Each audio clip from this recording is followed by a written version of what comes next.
María Velasco. Recorrió varios países con caballete y pincel en mano, logrando plasmar en su obra los paisajes más representativos de cada lugar. Jorge Cázares Campos nace en Cuernavaca, Morelos, el 20 de noviembre de 1937, en la calle de Hidalgo, donde vivió hasta los 4 años. Vivió durante su infancia en el centro de Cuernavaca, creció en un entorno natural y relata que estuvo muy ligado al campo, donde haría una vida maravillosa. Hablar de Cuernavaca, dice en su entrevista, es hablar del paraíso y de toda esa belleza que me llena y ata a mis recuerdos. Fue una infancia maravillosa, rodeada de cariño familiar, disfrutando del centro de la ciudad. Aunque yo era muy pequeño, vivía visitando el Palacio de Cortés, que era la sede del Poder Ejecutivo en aquel entonces. A un lado de donde yo vivía, empezaban las huertas. Todavía no existía el Boulevard Benito Juárez, solo la calle Bartolomé de las Casas. Y de ahí en adelante todo eran huertas, a donde salíamos a pasear y definitivamente lo que hacíamos era gozar, disfrutar. Nos robábamos los frutos que había, guayabas, pomarrosas, mangos. Cuernavaca olía a frutos. A un lado de donde yo vivía empezaban las huertas. Todavía no existía el Boulevard Benito Juárez. Así que, encontrando barro, empecé a hacer escultura con plastilina y dibujaba por mucho tiempo. Y disfrutando de este maravilloso entorno, empecé la creación de las esculturas y la pintura. Continúa diciendo el maestro. El maestro Betanzos era pintor y me invitó a participar con él. Estuve algunos años, quizá 3 o 4, trabajando y pintando para él. Pero llegó el momento en que dije, esto no es mi camino. No deseo estar haciendo de una manera permanente lo mismo. Quiero aprender a pintar. Soy autodidacta, aunque siempre digo que estudié en el Instituto Regional de Bellas Artes. A los 17 años yo era amigo de don Alfonso Reyes, el gran escritor, ese maravilloso hombre que me invitaba a tener reuniones con amigos, entre ellos el maestro don Carlos Pellicer, que nos decía, ¿por qué no participan más con el pueblo? Hay que ayudar a la gente del pueblo a que tenga identidad. La primera galería oficial en el estado fue el Salón de la Plástica Morelense en el Palacio de Cortés, durante la gestión y autorización del gobernador don Emilio Riva Palacio, un hombre al que quise mucho, un gran gobernante. Él me invita a ser promotor cultural. Me dijo, quiero que sea el director del Salón de la Plástica Morelense. Le voy a asignar 4,000 pesos mensuales. Don Emilio querido, le agradezco su interés, pero quiero ser promotor cultural, pero honorífico. No quiero paga de ninguna especie. Quiero tener la suerte de poderle dar a mi estado un servicio. Era yo dibujante de cartuchos deportivos, también en la Dirección General de Catastro. Tenía mucho trabajo. Trabajaba de una manera bárbara y eso me daba la manera de darme el lujo de ser promotor cultural honorífico. Y llevo más de 50 años en ese ministerio y eso me llena de satisfacción. Sigue comentando el maestro. A Europa fui a aprender de las academias para traer a México un programa de enseñanza. Así lo hice de una manera muy puntual. Decidí como pintor paisajista ponerme a pintar al tiempo de estar aprendiendo en las academias. Y no iba a venirme con las maletas vacías, solamente con el aprendizaje académico. Me di a la tarea de pintar paralelamente a las investigaciones. Traje más de 60 cuadros manchados que terminé en México y los exhibí en una galería de Bellas Artes. Tuve tal suerte que vendí toda la obra. Cuando terminó esa exposición, llegaron otras y después también, por fortuna, un ofrecimiento de los dueños de la compañía La Central, que eran clientes y amigos míos, y me ofrecieron primero pintar un cuadro para la central o 2 cuadros. Cada vez que los veía a la siguiente semana, eran posiblemente 5 o 10 cuadros. Así fue creciendo el número hasta que me dijo un día don José Barroso: maestro, vaya por favor a México a entrevistarse con nuestros abogados. Quieren hablar con usted. Y me fui a México. Había 5 abogados y me dijeron: tenemos instrucciones de hacer un contrato con usted para que siga pintando para la central. Y así me presentaron el proyecto ya elaborado. Y me fui de espaldas porque en lugar de 5 o 6 eran 100. Pero cuando voy a pintar 100 pensé, de repente sale otro abogado y era un segundo contrato por otros 100. Pintar 200 cuadros era demasiado. Cualquier persona se hubiera vuelto loco porque es mucho trabajo, pero también es compromiso. Es hacerlo bien y salir adelante bien librado. Y firmé los 2 contratos. Para mí fue una gran oportunidad. Jamás hubiera podido pagar todos esos viajes para pintar tantos paisajes que me dieron la oportunidad de conocer mi patria, de amarla más entrañablemente. Por esta razón, siempre estaré agradecido con la compañía La Central. El maestro José María Velasco fue un pintor que me inspiró. Fue en esa época cuando se funda la Academia de San Carlos, cuando viene un maestro europeo y se forma un grupo de paisajistas mexicanos. José María Velasco era el predilecto definitivamente, el paisajista más destacado. Yo cuando veo su obra por primera vez a los 14 años en el Palacio Nacional de Bellas Artes, me impactó tanto que lo tengo como un dios. Es imposible alcanzar a Velasco, pensé. Lo analizo cuando estoy frente a su obra. Yo veía cómo trabajaba técnicamente con grandes manchas y dije: para que no me parezca a Velasco, voy a pintar hoja por hoja, detalle por detalle. Voy a ser minucioso en mi trabajo. Para mí era muy halagador que me dijeran que era el seguidor de Velasco, pero no me sentía conforme. Él está en su pedestal intocable y yo tengo que hacer mi labor para ver a dónde llego, y estoy en ese camino. Por la necesidad que tenía de dinero para darles a mis hermanos carrera y sacar 6 profesionistas, trabajaba demasiado. Veía a mi madre con ternura, una mujer empleada de gobierno, con un sueldo de 4,000 pesos. Le dije: voy a dejar de estudiar para trabajar, para sacar adelante a los muchachos. Ella se negaba rotundamente, hasta que dije con el carácter que tengo desde niño: mira, mamá, no te estoy pidiendo permiso, simplemente estoy diciendo que voy a dejar de estudiar y me pongo a trabajar. Desde entonces trabajo 20 horas diarias, dormir 2 y comer como se puede. Esa fue la solución. Hacía 1000 cosas para ganar dinero. Pintando en las noches las manchas que traía del campo y terminaba a las 3 de la mañana. Entonces todo eso me daba la posibilidad de vivir de la pintura sin dejarla y trabajar al mismo tiempo. Nos ha tocado vivir tiempos difíciles, esas cosas dolorosas que la gran mayoría de los seres tenemos que enfrentar, pero hay que tener ímpetu para salir adelante.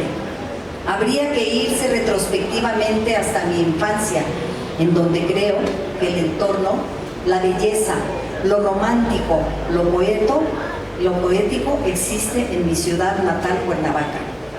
Todo eso me llevó a pintar paisajes. Por ejemplo, Acapancingo, ese vergel hermoso, pletórico de agua, de rumor de arroyos, que lo obligaban a uno con el aroma de la naturaleza a apreciar la fortuna de estar entre árboles, frente a la falda del volcán, en la Sierra del Ajusco, frente a las barrancas y la enorme variedad de flora y fauna de este maravilloso estado. Ver volar a las águilas las aguilillas, a los quebrantahuesos que nutrían esa cadena biológica maravillosa. Ahora es triste ver que todo ello se ha ido acabando, que hemos neutralizado poco a poco la naturaleza y debemos tener conciencia y agradecer todo lo que nos ha dado. Esta fue parte de la entrevista y pues realmente era un hombre romántico, era un hombre muy delicado y con una gran sensibilidad. Así es, Maru. Yo creo que vas a hablar también sobre el Cauduro, ¿no? Pero yo pienso que después de que hables sobre eso. Bueno, lo que pasa es que yo quería hablar completo de los tres. Sí, está bien, está bien. Hablando sobre Cauduro. ¿De una vez? Sí, una vez. Sí, hombre, de una vez acabas. Con toda tranquilidad. Y así vamos. Sí, no, realmente sería terminar el tiempo, ¿no? Pero bueno. No es fácil. Es fácil. Adelante.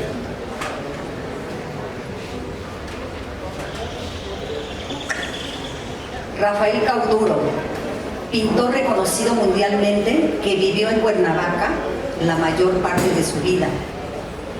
La que consideramos su más grande creación es la que se encuentra en la escalinata de la Suprema Corte de Justicia de la Nación.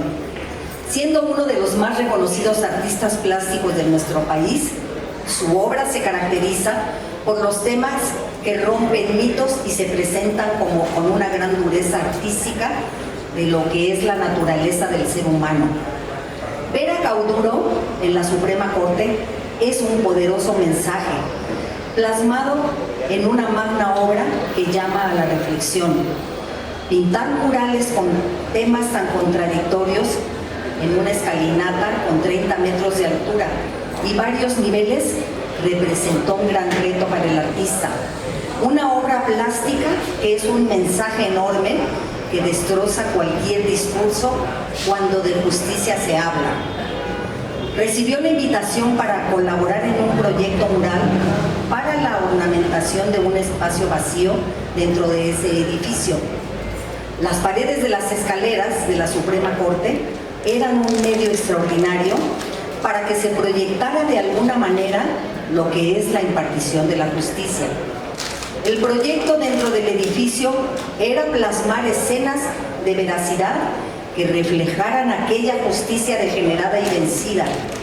200 metros dedicados al desarrollo de su obra mural, la cual fue planeada en 8 paneles construidos y sujetos a bastidores metálicos. Paneles que fueron trabajados dentro del recinto, conocido como la Tallera de Cuernavaca, Morelos. Espacio creado por el propio Siqueiros para la construcción de los paneles del Fórum, del Poliforum en los años 60. La Suprema Corte está en el centro de la Ciudad de México. Es un cubo casi perfecto y tiene 4 escaleras en cada una de las esquinas. Se buscó el apoyo de Conaculta para trabajar 4 murales. Había algunos ministros que no estaban conformes con el proyecto, pero lo tuvieron que aceptar porque fue aprobado por la mayoría y fue un debate muy interesante. Según Cauduro, el odio y los crímenes han sido grandes temas del arte desde siempre. Y hay que decirlo como sea, ya que son un compromiso con la sociedad, sobre todo cuando se desarrolla un tema delicado y te comprometes a que tenga una función social auténtica, como en su momento fueron los murales de Diego Rivera, Siqueiros y Orozco. Rafael Cauduro formó parte de esos artistas que llegaron a parecer políticamente incorrectos, lo cual para un artista plástico es una virtud. Sobre los temas manejados en esta obra, son un duro golpe a la mirada y a los sentidos de quien observa lo plasmado en la escalinata.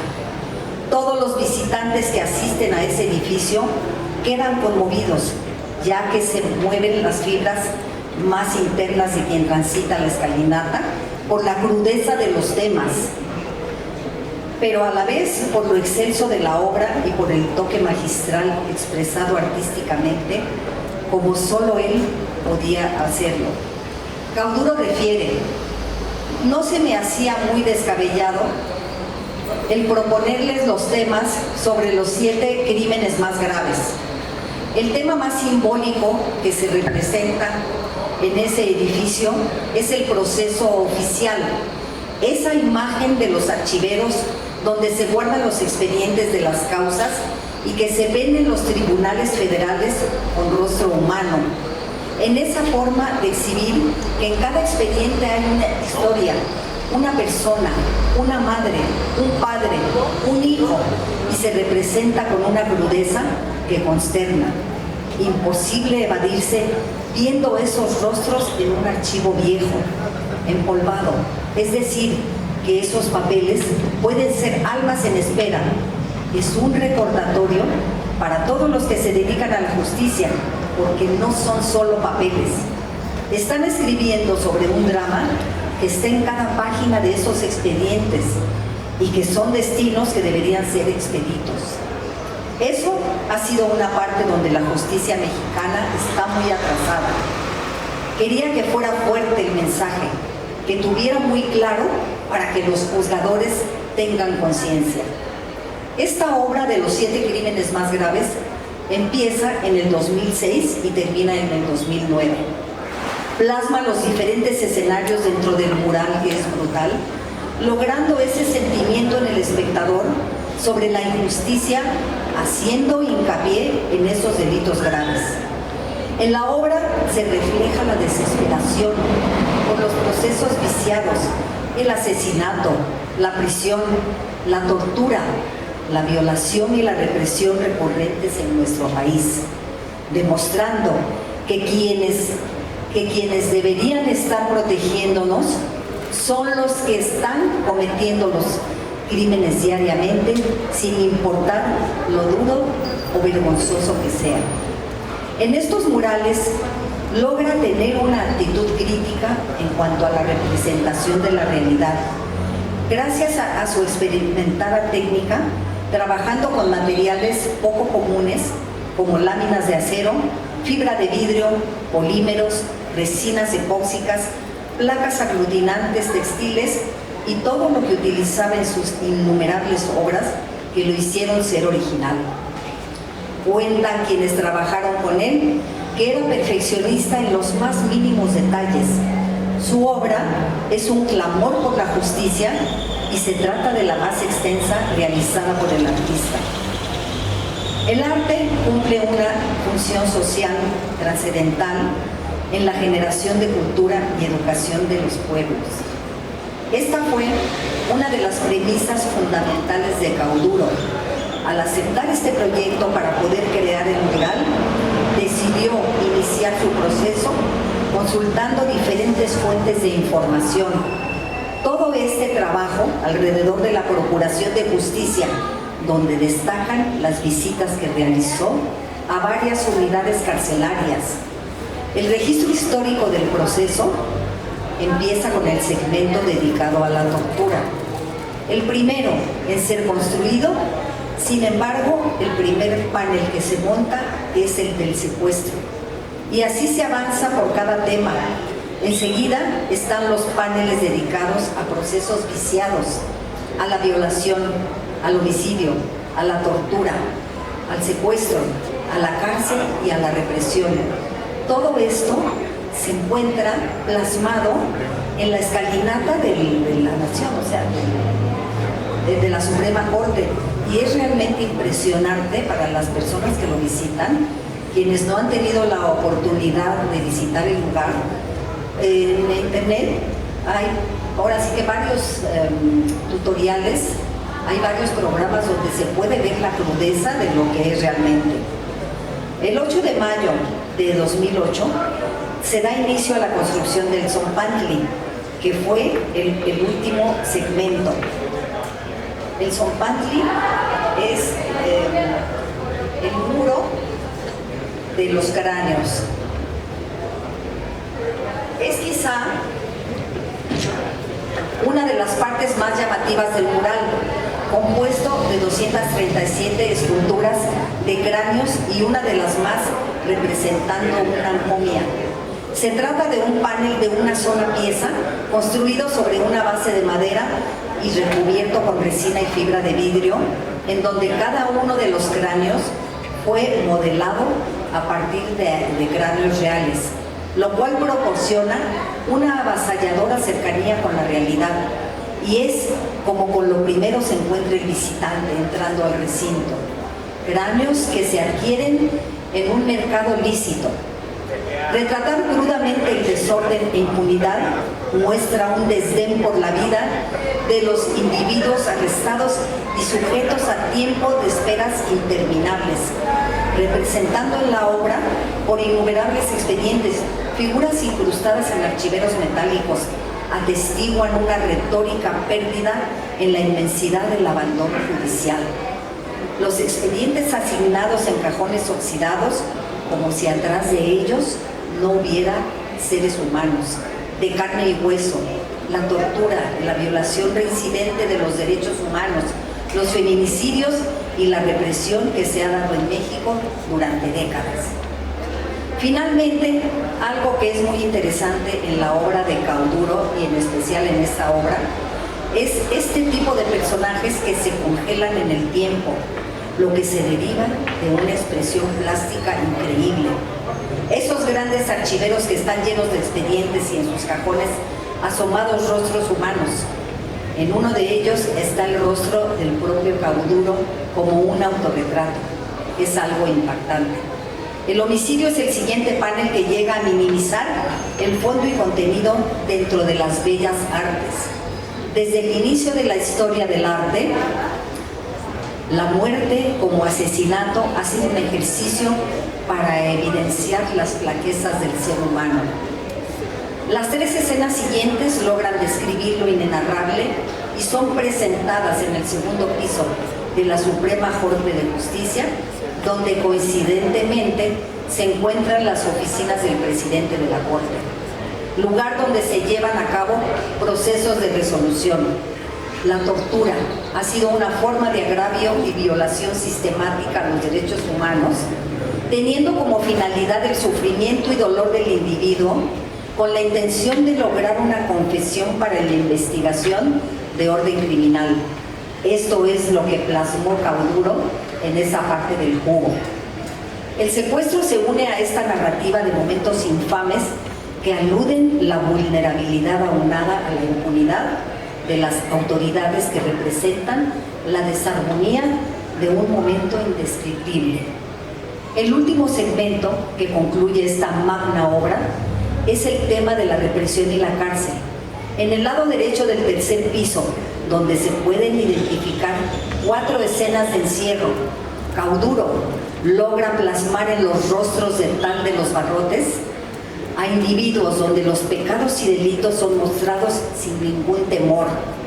Un proceso pictórico donde se evidencia su destreza y profundo estudio de la psicología del ser humano llevado al extremo, y pueden colocarse dentro del horror donde las formas se vuelven un proceso orgánico y sus representaciones saltan del terror a la angustia, un panel al desorden social, las protestas, la fuerza militar y la protección de una madre.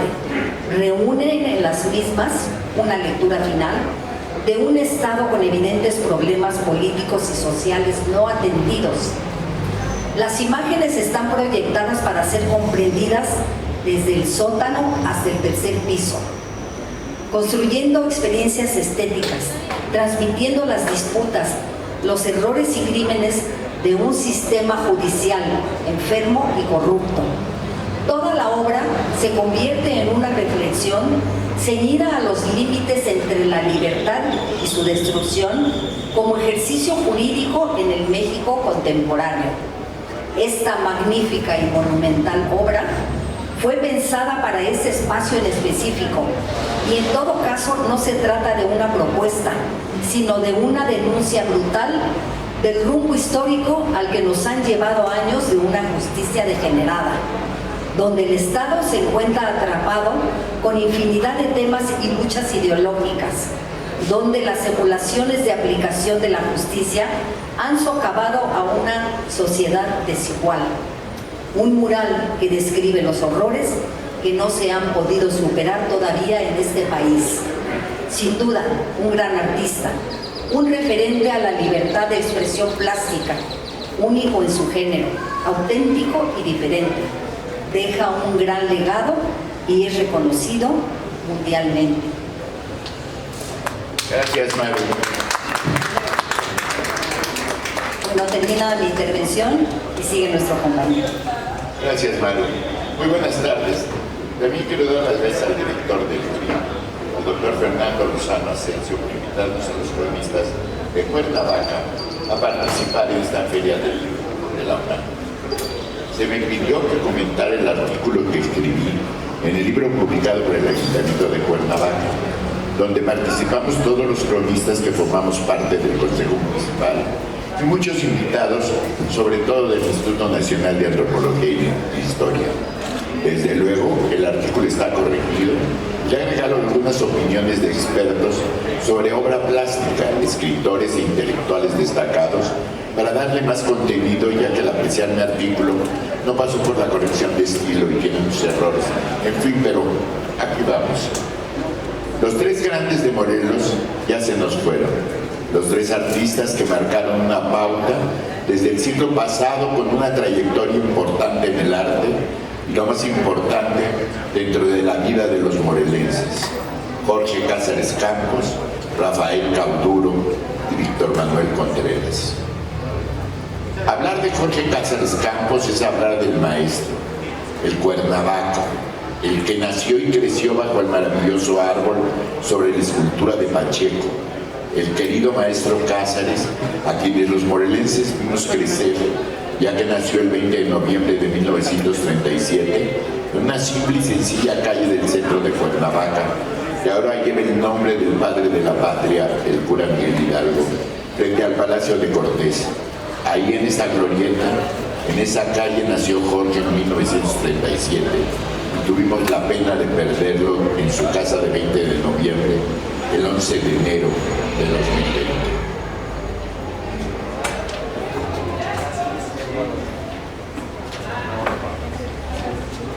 Como ya lo señaló mi compañera, dándose una muestra de una de sus importantes entrevistas, Cázares fue un pintor mexicano especializado en el paisaje, y no solo en el morelense, sino en el paisaje del mundo.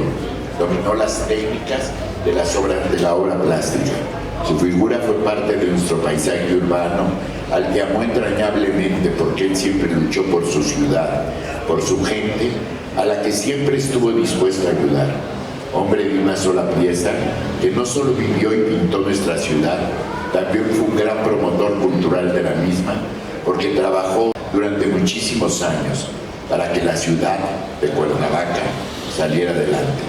Don Jorge Cázares, así con mayúsculas, estudió en las escuelas tradicionales de Cuernavaca y desde luego en nuestra universidad, así como en el Instituto Regional de Bellas Artes, ahora desaparecido.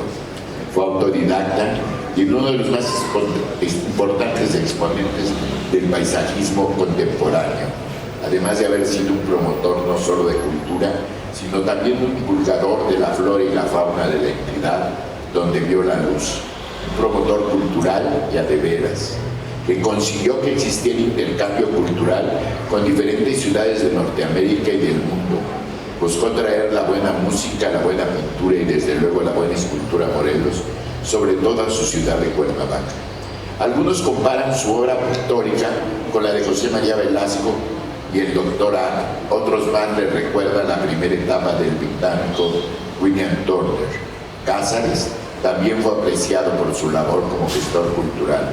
Soñaba que Cuernavaca fuera la ciudad de los 100 museos. Todos sabían, sin embargo, que el maestro Cázares pasaría a la posteridad. Fue un hombre que amó profundamente a Morelos y tuvo una convicción, con una ética personal extraordinaria a toda prueba. La verdad es que Jorge Cázares Campos logró hacer del paisajismo la fotografía de su alma. Digo esto porque él era un hombre que amaba a todos y a cada uno de los rincones de nuestro estado. Desde luego no solo pintó Morelos, recorrió Italia, España, Francia, en donde actualmente exhiben sus lienzos en colecciones privadas y públicas, así como museos como el Tottenham de Londres, Inglaterra, a donde caminando y viendo la obra, de repente me encontré un Cázares, y que nos da una emoción muy especial a todos los morelenses por verlo ahí, ¿no? Desde luego, sino también a los que lograron llegar a todos los mexicanos a través de un contrato que él realizó con la compañía cerillera de la Central, como lo explicó mi compañera, por los que todos vimos en esos pequeños cuadros de los cerillos su obra extraordinaria.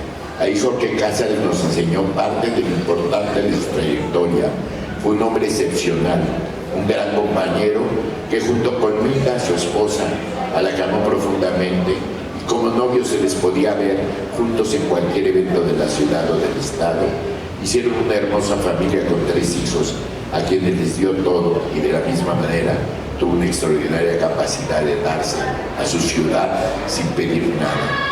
El extraordinario escritor Ricardo Galvay escribió sobre él: nadie podría jamás ver el paisaje como lo pinta Jorge Cázares, pintor, gran pintor. Necesarios unos ojos del tamaño del paisaje omnipotentes. Mis ojos no pueden dominar el interminable distancia blanquecina que se incrusta en el confín.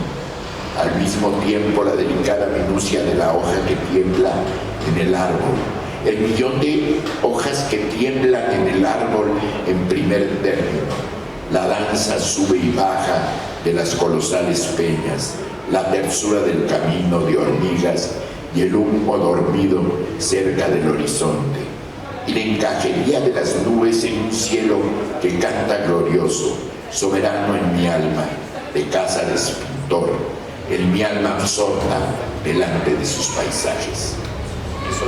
Eso decía Ricardo Galvay, escribe sobre la obra del maestro Cázares. Gracias. También Roberto Montenegro escribió en 67: en Cázares Campos se cifran nuestras esperanzas dentro del paisajismo nacional contemporáneo. Fiel seguidor de Velasco, denota en su obra la madurez y el dominio del dibujo y del color de una manera muy personal. Al mismo tiempo, José Revueltas dijo: la pintura es una de las formas de unir los sentidos, de transformarlos. Cázares Campos los traslada y los hace vivir como un hecho aparte, pues sus ojos son los ojos sin párpados del artista insomne. Jorge Cázares Campos puso en práctica una gran capacidad de dar. Pocas personas en Cuernavaca han trabajado tanto en favor de nuestra ciudad y de Morelos. Recorrió Estados Unidos, Europa, Australia, Sudamérica y desde luego todo México. Todo lo pintó con su extraordinaria técnica. Hizo los murales que se encuentran en la sala principal del Palacio de Gobierno, y si no se lo han robado, todavía debe de estar un hermoso trabajo sobre Xochicalco en la Casa de Gobierno. Porque luego desaparecen los cuadros de la Casa de Gobierno. No, sí hay muchos. Yo recibí esa casa, entonces yo sí sé cuáles desaparecieron.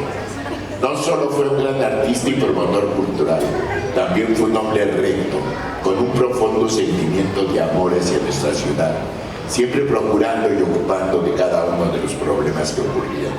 Por desgracia, Jorge nos dejó el 11 de enero de 2020. Se realizó un homenaje en su honor en el Centro Cultural Jardín Borda, que dicho sea de paso, se debe a gracias a Jorge Cázares. Cuando el final del gobierno de Bejarano crea lo que después fue el Congreso del Estado, iba a ser el Museo de la Ciudad. Era el lugar para hacer el Museo de la Ciudad, para hacer desde luego el Teatro de la Ciudad. Pero a don Lauro se le ocurrió que fuera eso. Jorge Cázares se enojó, y esa es una anécdota que él me contó. Entonces fue y le reclamó entonces Lauro Ortega le pidió 2000 disculpas, le dijo: ¿qué quiere que haga? Transforme el Borda en el Centro Cultural Borda. Por eso tenemos Centro Cultural Borda, gracias a Jorge Cázares.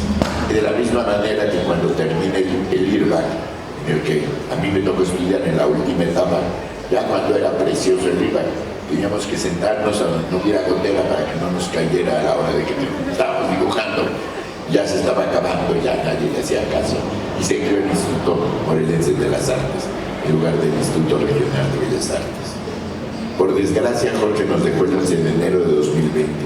Se realizó un homenaje en su honor en el Centro Cultural Carmen Borda, que dicho sea con todo respeto fue muy poco para que Jorge nos dio Cuernavaca y Morelos, como lo demuestra su altruisto trabajo para el Instituto Morelense de las Artes, que se creó cuando dejó de funcionar el Instituto Regional de Bellas Artes, a donde no solo tomó clases, sino que también las impartió. Y con esa humildad y un gran nombre, a veces lo veíamos aparecer en la clase de desnudo artístico, cuando tuve la oportunidad de estudiar ahí con el maestro Francisco Javier Alejo. Con la sencillez de cualquier estudiante, siendo ya un consagrado, teníamos un modelo de cuerpo presente. Él llegaba sin decir nada, más que un saludo, y se ponía a pintar. Venía a practicar como cualquier hijo de vecino, a ver y a dibujar los cuerpos que teníamos enfrente. Así era Jorge Cázares. Cázares fue un hombre de una sola ética, la ética del amor y el respeto hacia los demás.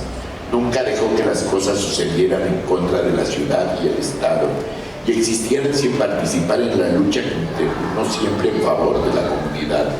Al Instituto Mexicano de las Artes, del cual fue presidente, y del patronato del Jardín Borda, y desde luego dentro de los consejos de cultura de Cuernavaca, en el cual siempre estuvo, buscó siempre lo mejor para la ciudad y para los morelenses. Tomó grandes amigos, un hombre que logró trascender su tiempo y que además nos dejó un ejemplo de ética y de amor por su ciudad. Él amaba profundamente, como ya lo he dicho 20 veces, Cuernavaca, desde luego a todo el estado, pero Cuernavaca era muy especial para él. Todo el tiempo estaba pensando en qué hacer para mejorar las cosas de la ciudad. Tuve el honor de conocerlo desde que yo era muy joven. Él era alumno de mi madre, a la que siempre quiso y respetó. Tenía siempre el detalle amable para que con ella y con toda su familia tuve el honor de poder charlar y escucharlo durante horas, ya sea en su casa, en su bello estudio, junto aquí con el licenciado Cortés, el cual le consta, y desde luego con las comidas en la mía, en las que se prolongaban hasta medianoche. Tengo en propiedad un cuadro, uno de los pocos retratos de Cázares que hizo en la época de la preparatoria, que le regaló a mi madre. Nunca dejó de enviar un pastel a la casa de mi madre, como él decía, mi maestra, el día de su cumpleaños. Así era, ese tamaño siempre fue Jorge Cázares Campos. Jorge Cázares Campos, un morelense de excepción, al cual aprendimos los cuernavacenses a tenerle cariño y respeto. Sin duda alguna, su figura sigue siendo un ejemplo importante para que el que esto escribe, y en sus pláticas se tocaban los temas de los problemas de la ciudad y del Estado. No solo sobre la cultura, también había que escucharlo hablar de la importancia de las barrancas, de la importancia de reforestar, de acabar con una contaminación, del maravilloso clima de nuestra ciudad y desde luego como resultado de las vallas. Jorge Cázares dejó una herencia maravillosa.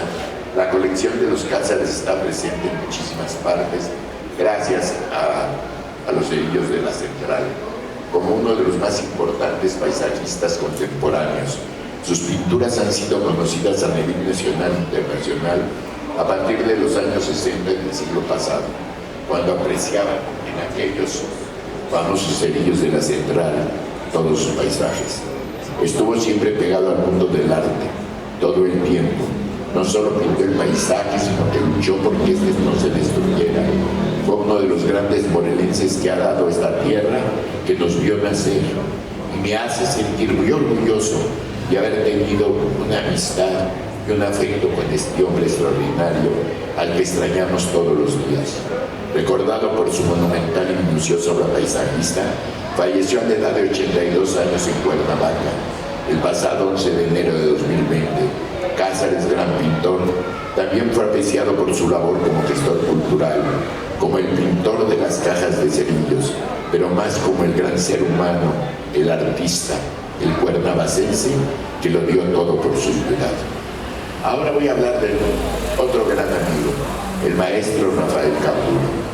Sin lugar a dudas, Uno de los íconos de nuestro estado es el pintor Rafael Cauduro, que antes de todo tuve la dicha de ser su amigo.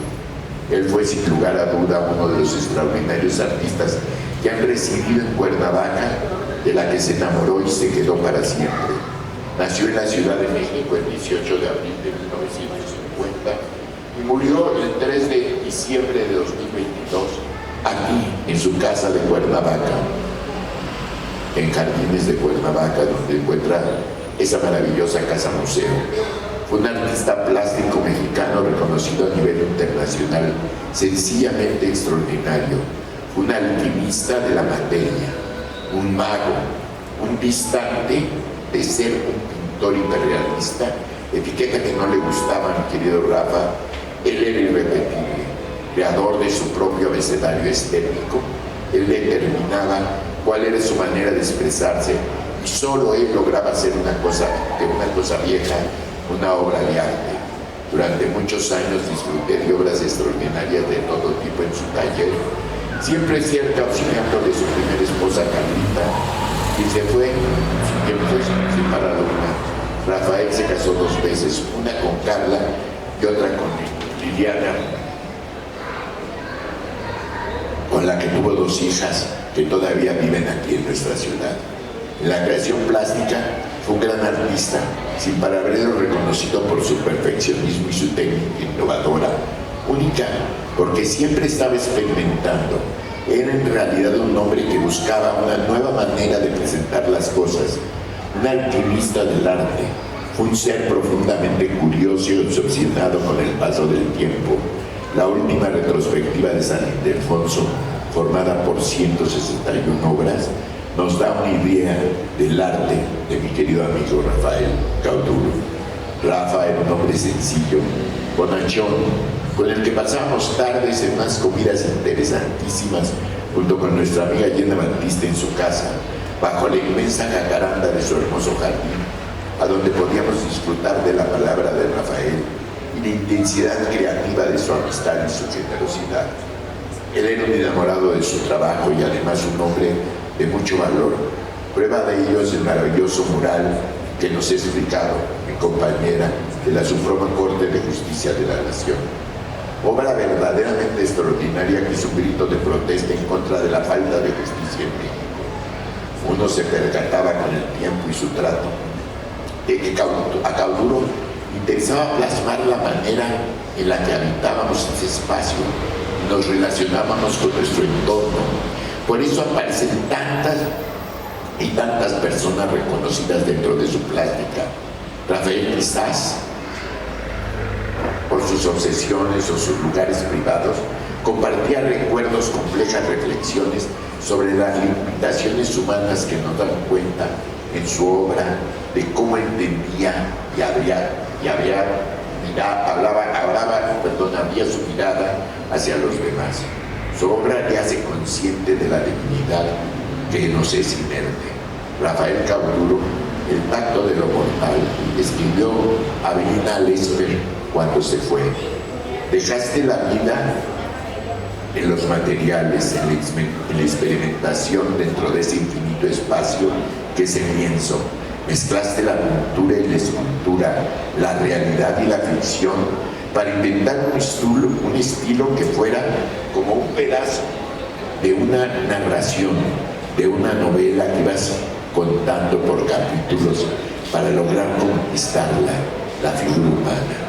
Cada músculo, hueso, rasgo para ti, Rafael, eran importantes, y eso debía estar en el escenario, que nos evocara la vida con sus erosiones, su decadencia. Conseguiste el tacto de lo mortal para inmortalizarlo. La vida se le acaba al artista antes que las obras, es la tragedia. Cuando aún tiene cientos de trabajos por hacer, ideas para plasmar, y la paciencia del tiempo se extingue y se van con la cabeza saturada y el cuerpo cansado. Rafael, debimos partir antes de morir.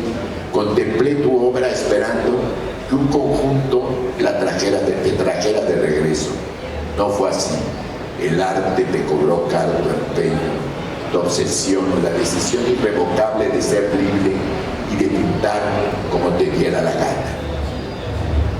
Altres, grandes formatos murales, denunciaste injusticias, exhibiste erotismo, te engolosinaste con el cuerpo femenino, evocaste a los clásicos, jamás pintaste lo que se esperaba de ti, pintabas lo que te imaginabas, lo que en esa mente querías desahogar.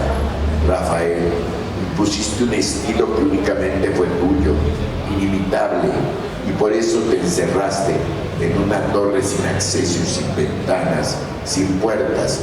Ahí viviste el resto de tu vida, respirando materiales tóxicos que minaron tu salud, mientras lograste que esas obras llevaran tu nombre en cada milímetro, solo tú y tú siempre tan solo. Esta es la despedida que ella le hace, que es una de las personas que más conocen el arte. Entre las cajas de los archivos muertos se asomaban tus ojos y escribes aquí: estoy para ser juzgado. La posteridad hará el veredicto de todos tus murales, pintura y piezas escultóricas, dibujos de ese universo que condenaste en tu casa museo cuando decidiste seguir tu propio camino en el arte, lejos de las modas. Fuiste el juez y parte. Tu veredicto fue fundar desde la enorme capacidad de tu talento. Desde luego, en su casa de Saturno 20, que es la casa museo, vale la pena ver la obra de Rafael Cauduro. Ahora el archivo se está digitalizando. La tercera parte del archivo personal de él se ha clasificado ya, nos dice la representante del artista, su segunda esposa, Liliana Pérez Cano, consultada al respecto. Desde luego, Enrique Serna, a principios de los 80, Cauduro comienza a mostrar su peculiar fascinación por el retumbre de los metales, el deterioro de las fachadas, los cementerios de trenes, las carrocerías abandonadas y en general por todas las huellas del tiempo. Y le incuria en este paisaje urbano los opulentos desnudos femeninos entremezclados con esas atmósferas decadentes, casi a punto del derrumbe y la fusión de la piel humana con la superficie de los muros tiende a subrayar con una de las sonrisas irónicas el carácter perecedero de las construcciones y de las vidas que nadie podrá remozar. Somos las ruinas del futuro, nos advierten las pinturas de Cauduro, pero en sus muecas burlonas al padre Cronos, la confluencia presente con el pasado decline por el arte de magia las manecillas del reloj. Desde luego, las exposiciones de Cauduro y la última de un Cauduro es un Cauduro trajo miles de gentes a visitar. Cauduro llegó a la cima de su obra con los 7 crímenes mayores que ya nos platicó mi querida amiga, que están en la Suprema Corte de Justicia de la Nación.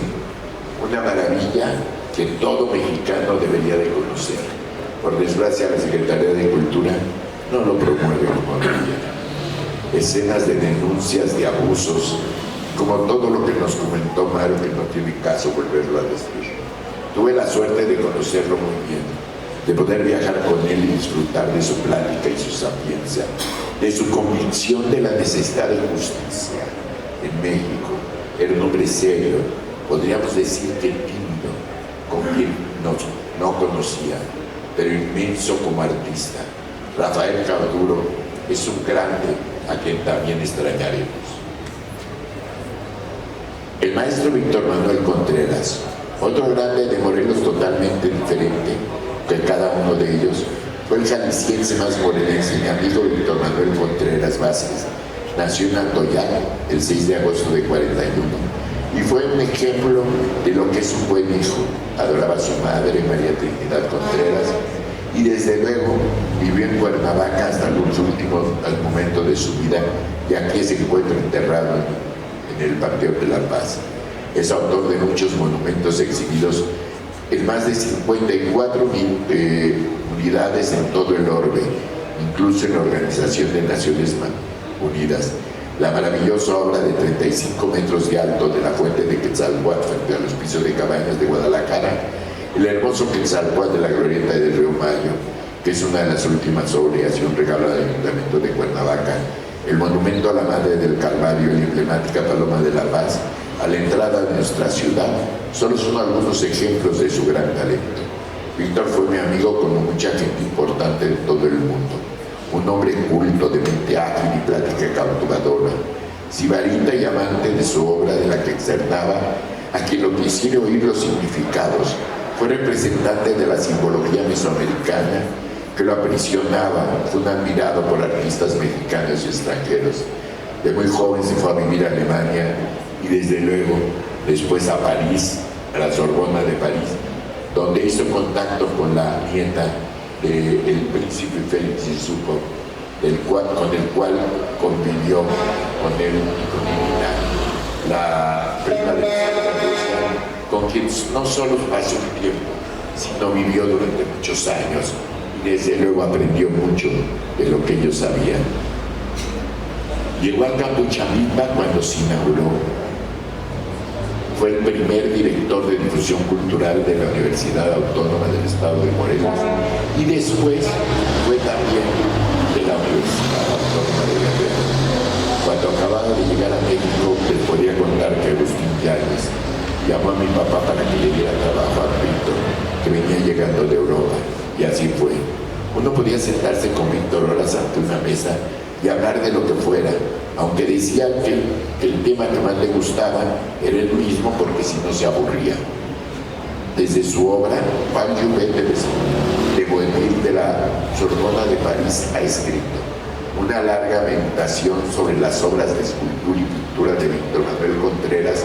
Es reveladora para el poeta y desconcertante para el artista que se considera nacionalista, por lo que la originalidad de la obra de este talentoso mexicano viene sobre todo de una ubicación más allá de los cánones clásicos o del arte abstracto, cuando uno cree haber reconocido algunos de los aspectos que ya otro viene de repente a convencernos por el contrario. Parece que Víctor Contreras ha descubierto en lo más profundo de su ser una nueva dimensión del arte, a una manera de elevarnos más acerca de la filosofía del arte propiamente pictórico y escultórico. Como podemos decir, y me voy a ir más rápido porque me dicen que faltan 5 minutos, hay muchas críticas sobre la obra de Contreras que nos dan una idea de que ahí la importancia de lo que fue. Pero Víctor amó profundamente a Cuernavaca, vivió aquí y siempre se quiso quedar. Por desgracia, nunca tuvo una influencia tan fuerte como cuando quiso traer el Guggenheim a Morelos y no vino porque el gobierno del estado no le dio el apoyo suficiente. Por eso no tenemos un museo Guggenheim que ella había conseguido para Cuernavaca, gracias a sus grandes contactos a través del tiempo. En la parte final de su vida, Víctor fue el gran amigo de Tamara de Lempicka, la creadora del Art Deco, que vivió algo en Cuernavaca. Tamara de Lempicka le dejó su obra a Víctor y unos días antes de morir, una semana y media antes, vino el embajador de Polonia en México y le entregó los últimos trabajos de Tamara de Lempicka y 5 obras de él que serán exhibidas en el Museo Nacional de Polonia. Víctor fue un hombre internacional, un hombre con el cual podía uno pasar horas disfrutando, ligando, pero además era un hombre con una cultura maravillosa. Yo creo que lo importante de esto es que Contreras, que formó parte de muchas cosas, desde la Legión de Honor Nacional, recibió los premios de técnica, en muchos lugares, pero creo que nos quedamos muy tristes al despedirlo cuando se nos fue. Ahora van a ser 3 años en mayo, el 24, conociendo con gran corazón el cariño y el amor hacia Cuernavaca. Seguimos respetando a alguien tan extraordinario como nuestro maestro y entrañable amigo Víctor Manuel Contreras. Yo diría que en el arte, estos son los 3 grandes de Morelos, Jorge Cázares, Rafael Cauduro y Víctor Manuel Contreras. Y no porque no haya muchos más, en mi opinión, y no soy un especialista en la materia. Ahí está Elfrido, Guillermo Monroy, Vladi, Meshac, Mazón, Rafael Coronel, que viven y vivieron hasta el último de sus días en Cuernavaca. Muchos, pero esos tres son los que se internaron dentro de las venas de nosotros los morelenses. Tengo la suerte de haber sido amigo de los tres y haber disfrutado de su plástica, su pensamiento y su historia, de ser compañero en una relación fraternal y luego de tenerles hasta la fecha un fuerte e importante afecto. Los tres grandes de Morelos de Cuernavaca fueron parte de esta maravillosa ciudad de la eterna primavera. Muchas gracias.